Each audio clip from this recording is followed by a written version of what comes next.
Hello दोस्तों, welcome to main point study. आज हम करने वाले हैं पार्ट 1 कक्षा 10 का अर्थशास्त्र जिसका नाम है विकास, और हम करने वाले हैं इसकी most important MCQ and 1 marks question. ठीक है यार, आपको पता ही है कि एग्जाम पैटर्न बहुत ज़्यादा चेंज हो सकता है। आपके एग्जाम में बहुत ज़्यादा एमसीक्यू देखने के लिए आपको मिल सकते हैं। ठीक है, तो अगर आपको एमसीक्यू सही करने हैं तो आपको एमसीक्यू की प्रैक्टिस करनी ही पड़ेगी। बच्चे 3 मार्क्स 5 मार्क्स की प्रैक्टिस करते हैं बट एमसीक्यू की नहीं करते, वहीं पर सबसे बड़ी दिक्कत आती है।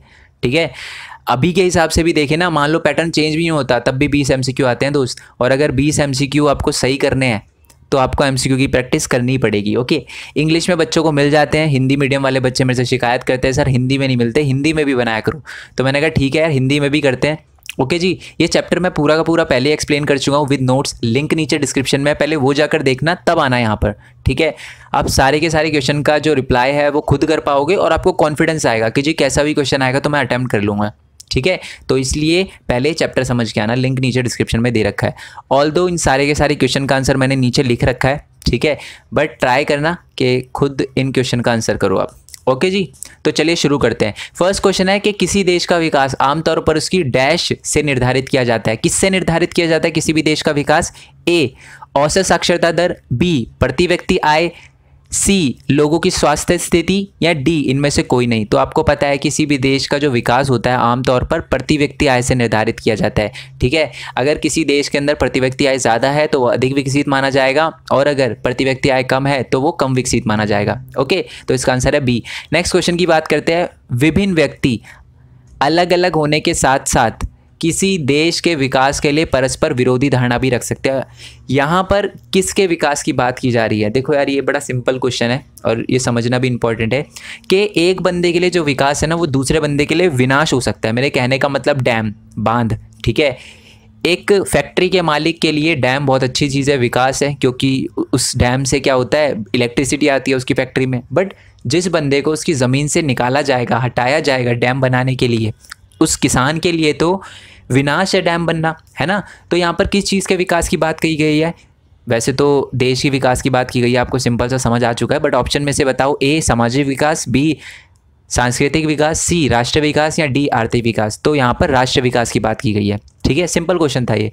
नेक्स्ट क्वेश्चन की बात करते हैं। कम आय वाले देशों की तुलना में अधिक आय वाले देश डैश हैं। क्या है? कम विकसित है, अधिक विकसित है, कम मजबूत है, या अधिक संगठित है। तो आपको पता है कि जो अधिक आय वाले देश होते हैं वो अधिक मजबूत होते हैं, तो इसका आंसर है बी।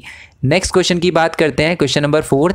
देश की कुल आय को उस देश की कुल जनसंख्या से विभाजित करने पर क्या प्राप्त होता है? डैश प्राप्त होता है, और वो डैश क्या है? प्रति व्यक्ति आय। ये फॉर्मूला है प्रति व्यक्ति आय का। ठीक है, कुल आय को डिवाइड कर दो कुल जनसंख्या से तो आपकी प्रति व्यक्ति आय निकलेगी। इंपॉर्टेंट क्वेश्चन है ये। ठीक है, नेक्स्ट क्वेश्चन की बात करते हैं। 7 या उससे अधिक आयु के पढ़े लिखे लोगों के अनुपात को डैश कहा जाता है। एक कंट्री के अंदर 7 या 7 से ज़्यादा उम्र के कितने ऐसे लोग हैं जो पढ़े लिखे हैं, तो उसको हम साक्षरता दर कहते हैं। ठीक है, याद रखना, इसका आंसर है साक्षरता दर। 7 या 7 से अधिक आयु के जो पढ़े लिखे लोग होते हैं ना, उनकी परसेंटेज को साक्षरता दर कहा जाता है। ओके, तो इसका आंसर हो गया बी। क्वेश्चन नंबर 6 की बात करते हैं। शुद्ध उपस्थिति दर की गणना करने के लिए किस आयु वर्ग के बच्चों को शामिल किया जाता है? सबसे पहले तो यार आपको ये पता होना चाहिए कि शुद्ध उपस्थिति दर होता क्या है। देखो, 14 से 15 साल के बच्चे, ठीक है, टोटल बच्चों में से 14 से 15 साल के बच्चे कितने ऐसे हैं जो स्कूल जाते हैं, उनको हम कहते हैं शुद्ध उपस्थिति दर। मतलब एक देश के अंदर 100 बच्चे हैं 14 से 15 साल के, उनमें से 60 बच्चे स्कूल जाते हैं, तो वो शुद्ध उपस्थिति दर जो होगी हमारी 60 होगी। ठीक है, तो यहाँ पर क्वेश्चन यही है कि शुद्ध उपस्थिति दर की गणना करने के लिए किस आयु वर्ग के बच्चों को शामिल किया जाता है? 14 से 15। तो इसका आंसर है सी।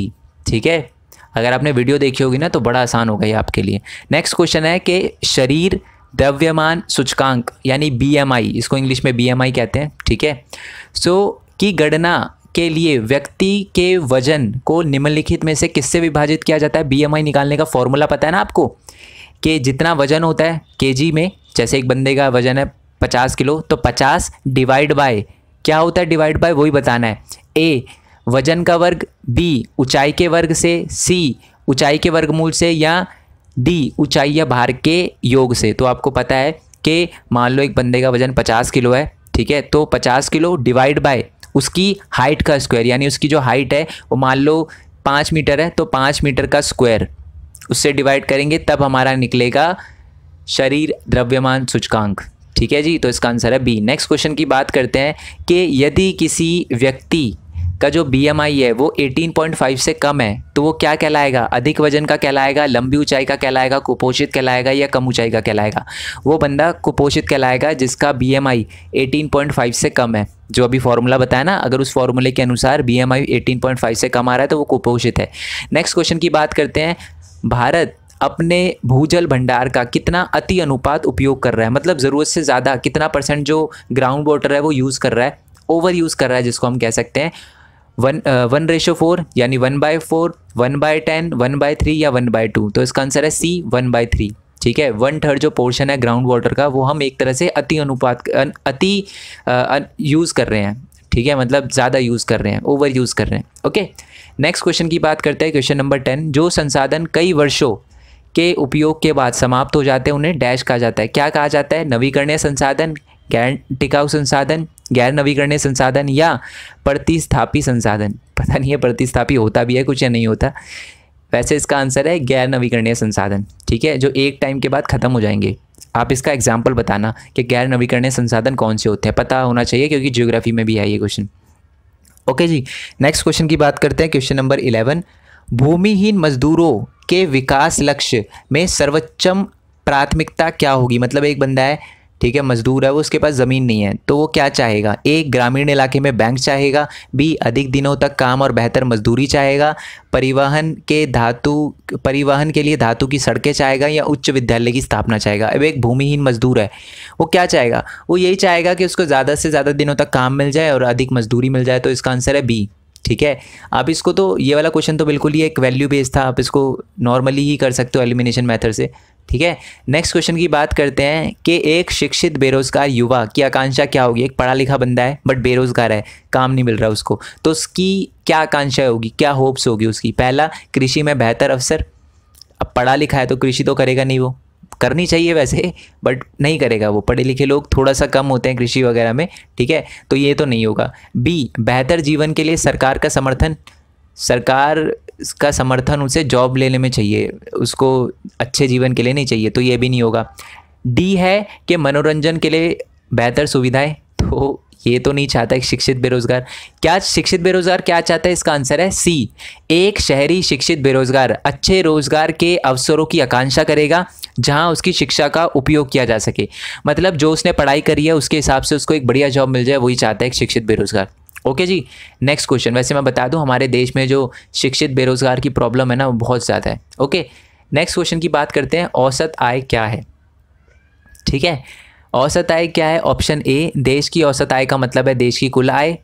बी, किसी देश की औसत आय केवल नौकर पेशा लोगों से है। सी, औसत आय प्रति व्यक्ति आय के समान है। या डी, औसत आय में आयोजित संपत्ति का मूल्य शामिल है। तो इसका आंसर है सी, औसत आय प्रति व्यक्ति आय के समान है। ठीक है, पता होना चाहिए आपको। नेक्स्ट क्वेश्चन की बात करते हैं कि आधुनिक दुनिया में से किस देश को एक विकसित देश माना जाता है?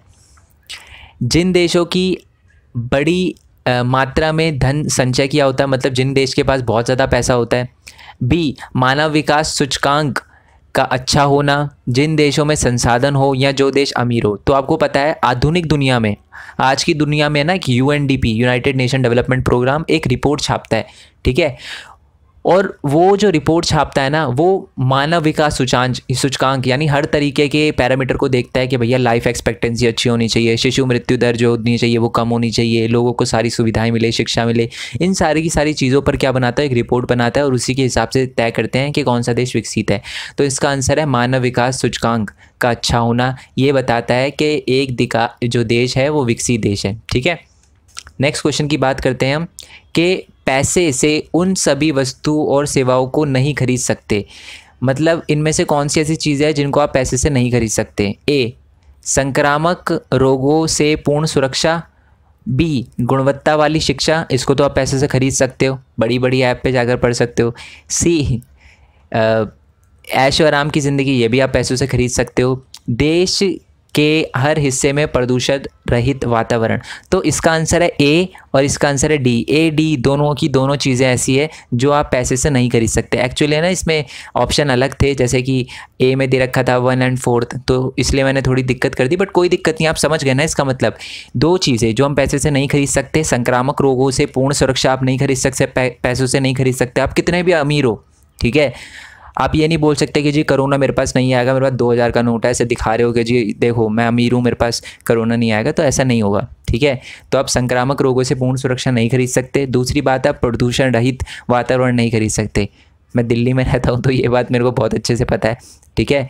चाहे आपके पास कितना भी पैसा हो, आप प्रदूषण से नहीं बच सकते, पॉल्यूशन से नहीं बच सकते, एटलीस्ट दिल्ली के अंदर तो। ओके जी, नेक्स्ट क्वेश्चन की बात करते हैं। HDI का अर्थ है मानव विकास सूचकांक, ठीक है। निम्नलिखित में कौन सी चीज़ें HDI में सम्मिलित है? पता है ना, अभी बताया था कौन कौन सी। जीवन प्रत्याशा, बी शुद्ध उपस्थिति दर, सी प्रति व्यक्ति आय, या डी उपरोक्त सभी। तो आपको पता है इसका आंसर होगा उपरोक्त सभी। जो मानव विकास सूचकांक है ना, उसमें सारी की सारी चीज़ें इंक्लूड होती है। ओके, नेक्स्ट क्वेश्चन की बात करते हैं।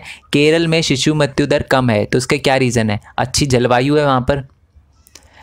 नेक्स्ट है कि औरतें जो हैं वो पढ़ी लिखी हैं। सी केरल में ज़्यादातर लड़कियां नर्स हैं, या डी स्कूल में जो लड़कियां होती हैं उनको ये बताया जाता है कि बच्चों को कैसे संभाला जाए। इसका आंसर है सी, केरल में ज़्यादातर लड़कियां नर्स हैं, इसी की वजह से केरल के अंदर शिशु मृत्यु दर कम है, ठीक है। बहुत सारे बच्चे बोलेंगे कि सर इसका आंसर बी भी हो सकता है, ठीक है।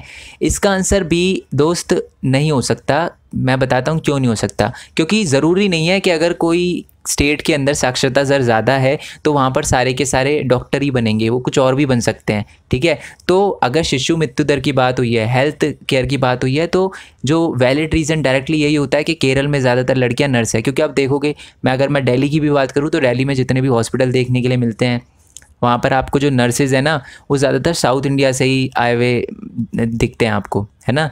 थोड़ी उनको हिंदी में थोड़ी बहुत प्रॉब्लम होती है, तो वो साउथ इंडिया से ही होते हैं, है ना। तो इसका मतलब क्या है, केरल में जो शिशु मृत्यु दर है वो कम है। उसका सिर्फ एक बहुत बड़ा रीज़न है कि वहाँ पर ज़्यादातर जो महिलाएं हैं, जो लेडी हैं, वो क्या है, नर्स है।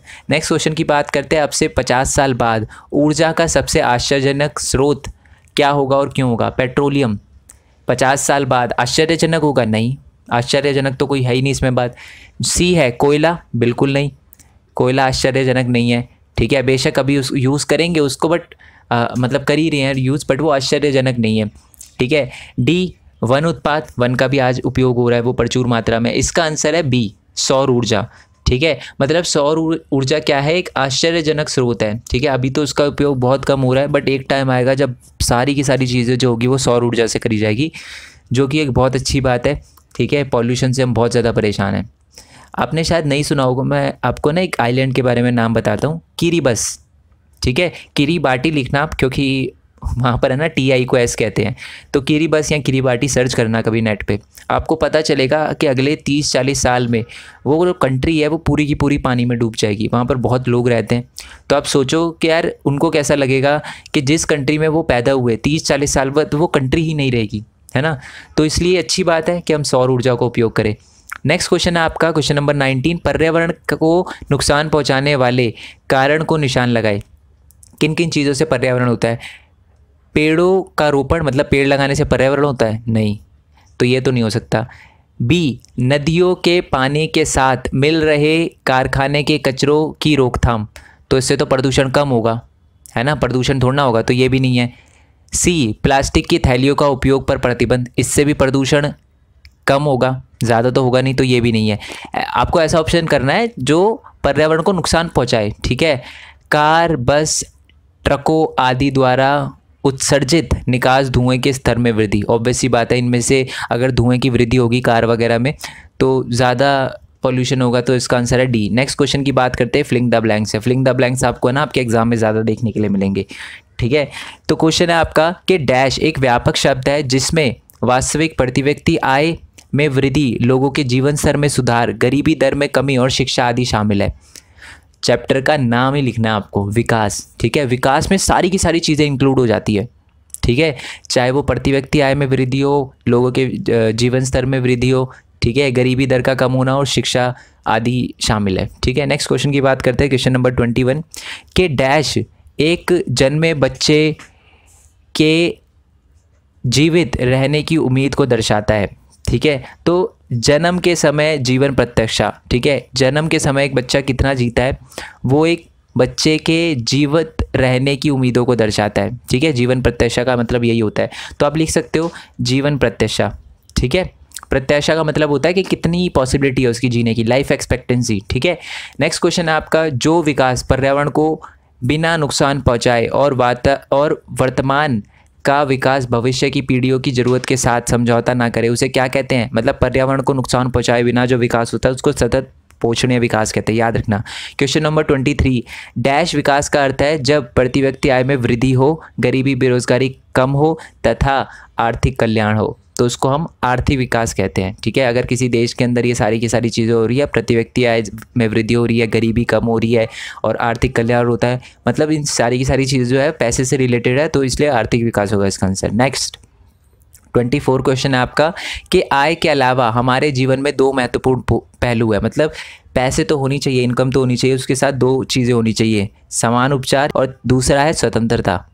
पैसे के साथ ये दोनों चीज़ भी बहुत ज़्यादा इंपॉर्टेंट है। ठीक है, क्वेश्चन नंबर 25 की बात करते हैं। विश्व में भारत का, ये ट्रू एंड फॉल्स है, सही एंड गलत, विश्व में भारत का मानव सूचकांक यानी जो HDI है, मानव विकास सूचकांक रैंक 2016 में 151 था। नहीं, 2016 में हमारा जो रैंक था वो 131 था और 2019 में अभी जो गया है उसमें 129 था, यानी 2 स्तर हम और ऊपर आ गए, जो कि एक अच्छी बात है। ठीक है, तो ये बात याद रखना आप। ओके, नेक्स्ट क्वेश्चन है कि सार्वजनिक वितरण प्रणाली में गेहूं, चावल, चीनी, तेल आदि उचित मूल्य की दुकानों पर दिया जाता है, सही या गलत? बिल्कुल सही है। ठीक है, सार्वजनिक वितरण प्रणाली के अनुसार ये सारी की सारी चीज़ें जो है वो बहुत कम मूल्यों पर राशन की दुकानों पर दी जाती है, सही है। नेक्स्ट क्वेश्चन आपका फिलिंग द ब्लैंक्स है कि भूमिहीन ग्रामीण मजदूरों के लिए विकासात्मक लक्ष्य डैश और डैश है। वही अभी ऊपर थोड़ी देर पहले क्वेश्चन आया था कि जिनके पास ज़मीन नहीं होती उनके लिए विकास क्या है कि उनको बेहतर मजदूरी मिले और अधिक दिनों तक काम मिले।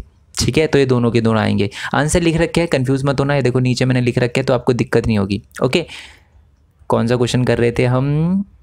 हाँ जी, यहाँ पर थे। डैश देशों में उत्पादक स्तर कम होता है, मतलब ऐसे कौन से देश है जहाँ पर क्या होता है कि चीज़ों का प्रोडक्शन थोड़ा कम होता है? वो देश है विकासशील देश या अल्प विकासशील देश। ठीक है, जहाँ पर ज़्यादा विकास नहीं होता वहाँ पर कम उत्पादन होता है। ठीक है, जैसे कि अगर मैं बात करूँ अपने बांग्लादेश की बात कर लेते हैं। ठीक है, वो थोड़ा विकासशील है, विकास हो रहा है। ठीक है, हम भी है वैसे एक विकासशील देश, तो वहाँ पर इतना प्रोडक्शन नहीं होता जितना अमेरिका में होता है।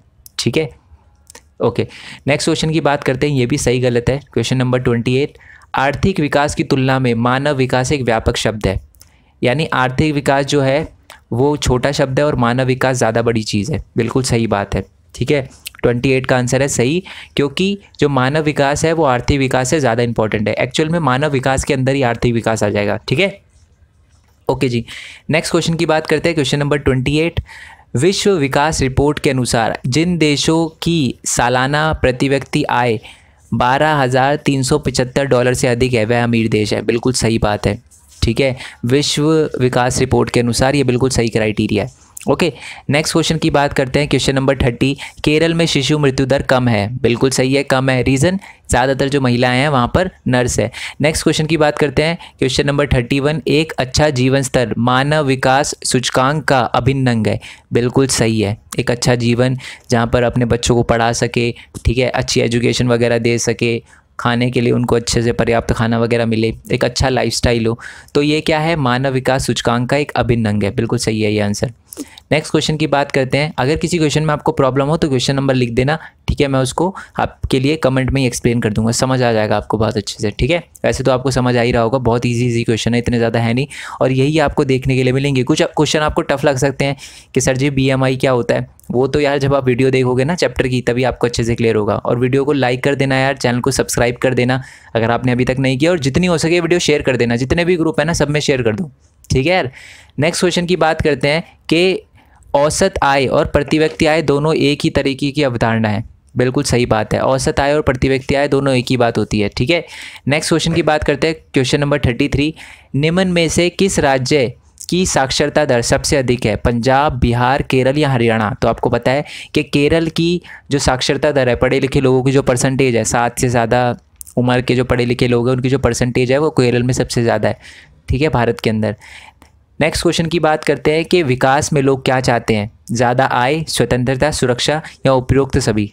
ये सही लिखा है मैंने, बट ये सभी आएगा बिल्कुल। इसका आंसर है डी, वो सब कुछ चाहते हैं, स्वतंत्रता भी, अधिक आय भी, सुरक्षा भी, ये सारी की सारी चीज़ें चाहते हो, ठीक है।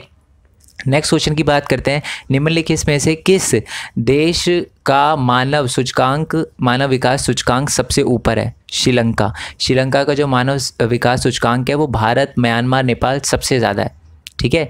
नेक्स्ट क्वेश्चन है कि यूएनडीपी की फुल फॉर्म, दोस्त ये तो आप मेरे को कमेंट बॉक्स में बताना, ठीक है।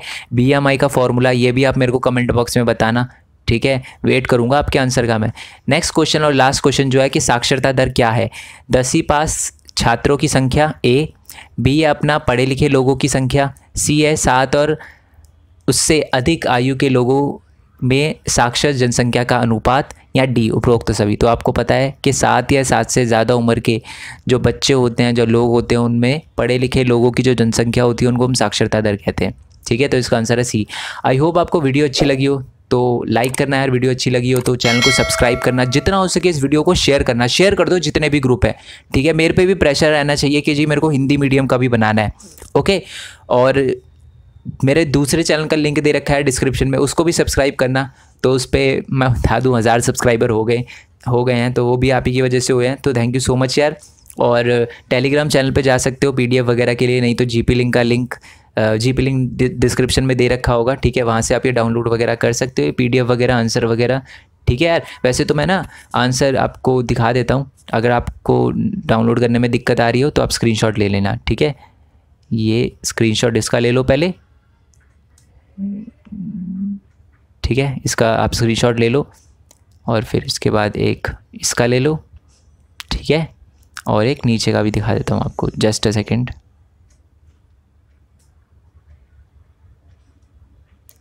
ठीक है। तो आप इसका स्क्रीनशॉट ले लो। तो ये तीनों के तीनों हो गए आपके, ठीक है।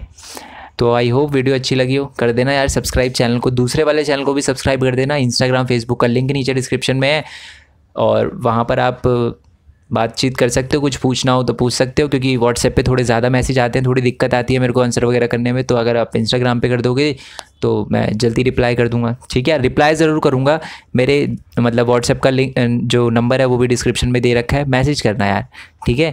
जो व्हाट्सएप का नंबर है 4 क्वेरी जिस पर लिखा हुआ, उस पर आप मैसेज करना, थोड़ा टाइम लग सकता है बट मैं रिप्लाई ज़रूर करूँगा आपके आंसर का, ठीक है यार। सो नेक्स्ट वीडियो के लिए स्टे ट्यून, नेक्स्ट चैप्टर के लिए स्टे ट्यून। तब तक के लिए थैंक यू सो मच। जय हिंद, जय भारत, वंदे मातरम। Thanks for your support.